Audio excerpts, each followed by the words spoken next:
welcome to World of Skimmer Podcast, being the very first one I've done on building this world for the Skimmer book series published by UK publisher Austen Macaulay. So I've been at it nearly 7 years now. There's 6 books in the series. The first 3 books are out. It's in the world of deep sea mining set in 2040, a thriller around the rise of high technology and artificial intelligence. So book 1 has been out over a year now, Skimmer Deep Sea. So book 1's out, and book 2 has been out a little while as well, Skimmer Harvest, that is, Skimmer Harvest. And then Skimmer Mine is book 3. So Skimmer Mine has come out recently. So my publisher has book 4 well in hand, and that's coming out later this year. And then we've got book 5 and 6 probably next year and into the year after as well. So it's 7 years in the making, and the last several years working with my publisher. I wanted in the first podcast just to give you an overview of World of Skimmer and the background behind it, and what we're going to do moving forward with the podcast. So let's dive right into it. So in book 1, Skimmer Deep Sea. So it's the deep sea mining industry set in 2040. Now a lot of background research went into book 1, and book 1 sets the whole scene behind what unfolds with the plot and the themes and the characters. So in book 1, we're deep sea mining in the area. We're looking at the regulations developed by the authority under the United Nations Convention on Law of the Sea, and what happens with the International Seabed Authority around all that as well, in allowing deep sea mining in what they call the area under the authority.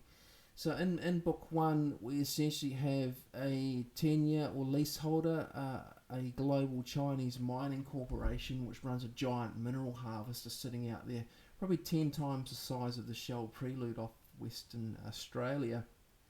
So that's sitting out there, and it processes nodules or polymetallic nodules brought to it and then offloads them to ships. So that's sitting there, and then what happens is we've got what I would call a modified submarine or a subsurface mining skiff. So I looked at technology and thought, let's move away from surface ships into subsurface submarines or skimmers that are flattened and have wings on them with trays and a half-pipe recess containing mining drones. And you might think that's very inefficient compared to a riser and machinery on the seabed and then pumping that up to the surface. But because it's set in 2040, there is a deeper reason or a subplot behind why there are drones on there to do with artificial intelligence and high technology, which becomes apparent moving into book 2. So we've got these subsurface mining skiffs that sit below the surface and deploy a communication streamer using qubit laser signaling communication technology to the seabed 4,000 metres below. And then the drones, of course, detach and go down, following it down, and they communicate backwards and forwards with the skimmer, which is crewed by a crew of 6, monitoring the mining operation, and then they fill the trays going up and down. And of course, that's delivered back to the mineral harvester subsurface, up into these giant moon pools along the bottom of the hull of the harvester. So that's the technology around it all, and then that compliance and enforcement is monitored by the sea hunters or the sea hunter vessels. So you've got them sitting there, and then ashore in New Caledonia you've got Exed Ocean Academy that supplies the crews or trains them. So they're essentially like a TAFE that focuses on drone technology, the drone industry and robotics, and then they second the people out into the Academy Crew Monitoring and Training Program for deployment out onto these subsurface skiffs through rotations. Now those skiffs are leased or owned by contractors or bought, and then they run mining operations for tenure holders, delivering nodules of course to the giant Chinese mineral harvester. So that's the whole background in book 1. Now what happens in book 1 is that there's some AI technology discovered by one of the crew on board the skimmer that's got the key characters on it. And so some people become aware of that, and then they want it, of course. They want the artificial intelligence that's been developed, because essentially it's going to make the drones on the skiffs truly autonomous and self-learning. So it's quite a valuable technology. So the Chinese become aware of this, and then they, through a subplot, are connected somehow to getting hold of that technology. And in the meantime, in the background, it becomes apparent that maybe they're developing something of their own as well. So by the time you get to the end of the first book, you're looking at a culmination of what I call industrial espionage, trying to get hold of this technology that's been developed, with Exeter Academy trying to protect it, and some others trying to get hold of it.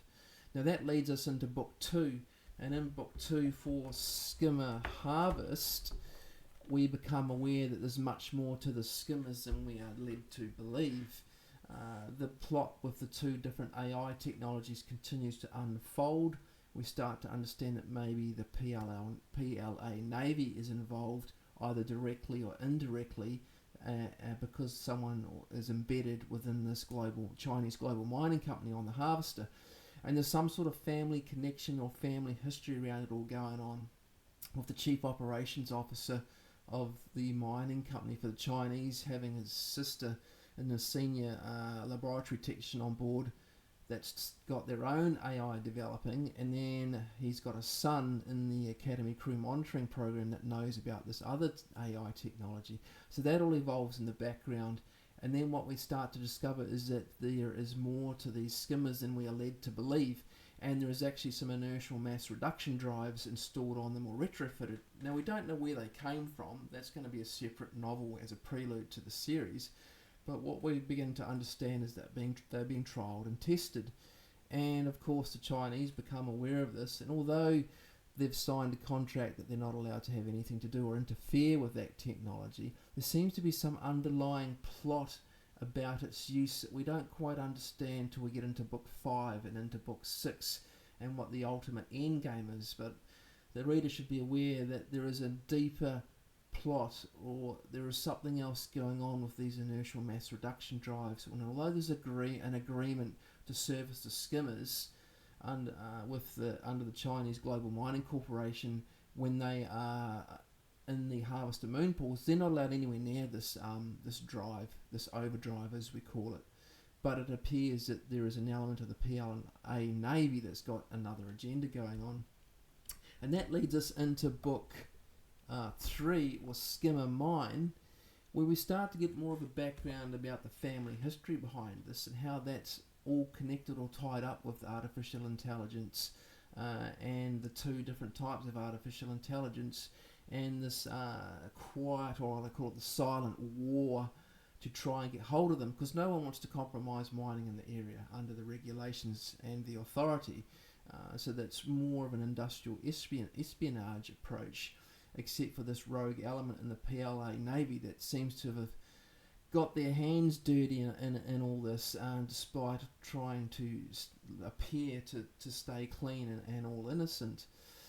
And we also find out that in the Academy, the crews learnt a lot about this overdrive technology and the history of artifacts, both recent history and ancient history, and a lot of the dialogue going on at the moment about UFOs and UAPs and technology and inertial mass reduction, or gravity drives, anti-gravity drives.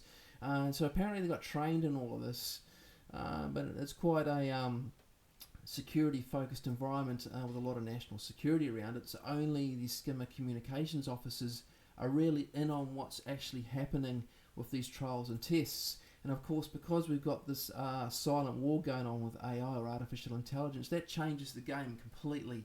So by the time you get into book 4, or the end of book 4, there is a rush to get the overdrive trials finished, because there's another agenda going on. And we start to figure out what that is in book 5. And book 6, of course, brings it all together into what is really going on and what's happening in the area, quietly, or supposedly quietly. It doesn't end up that way, to reach the end game of the interested parties. So that's it in a nutshell. Book 4 will be out later this year, which of course builds on that and goes into completing the overdrive trials, why we've got in the midst of the fray, when we've got this silent war for dominance in the area using artificial intelligence technology developed on one side versus the other side.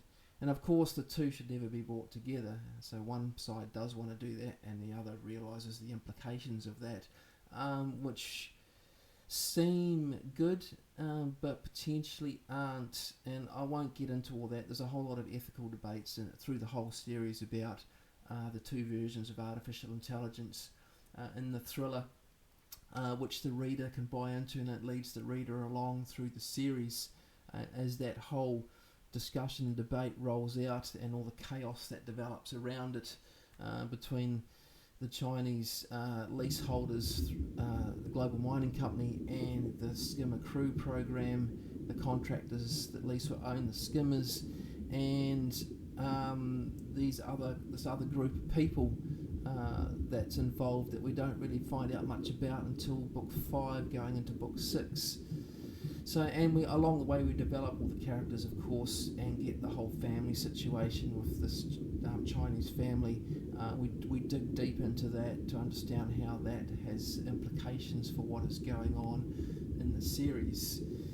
And along the way, we're going to have a lot of podcasts looking at all the research behind development of World of Skimmer, and go into all that was looked at to set the scene, understand the situation, project forward 20 years into the future for the deep sea mining industry, for the disclosure movement around UFOs and UAPs, for national security and declassified documents, for expert witnesses and journalists.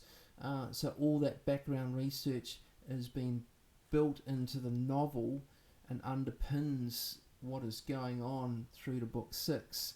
So I really do hope the reader enjoys it and comes along for the ride, and we will have regular podcasts every few weeks through the year, and some live streaming as well. Later in the year we'll do some live streaming once we get well into the podcast series, and maybe even talk to a few other people and invite them on as well. So welcome along for the journey in World of Skimmer, and we will be seeing you very soon for subsequent podcasts.